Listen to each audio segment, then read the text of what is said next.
very important things na kakailanganin kapag nasa loob ka na ng Spain. Ibig sabihin, nandito ka na mismo. First, empadronamiento.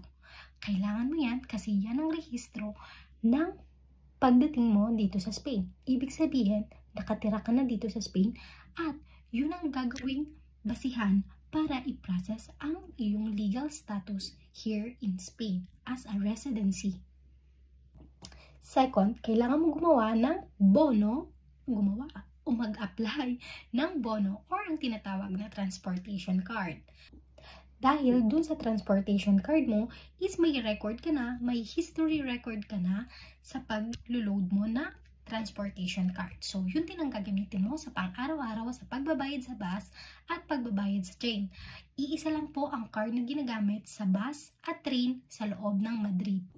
Third, ang pagpapadala or pagsasend mo ng pera from Spain going to the Philippines or sa personal mong account na galing dito sa Spain. For example, nagpadala ka dito papuntang Western Union sa Pilipinas. Then, yun ay kasama sa history na nagpapatunay na naandito ka na sa Spain sa mga araw na yon. Fourth, kumuha ka ng identification card na tinatawag na yellow card. Saan ito makukuha at paano? Pumunta ka lamang sa embassy dito sa Madrid and mag-apply ka lang dun sa kanila for yellow card. Ano ang kailangan mo at may babayaran ka ba? Wala kang babayaran, pwede ang walk-in, and ang kailangan mo lang ang iyong passport.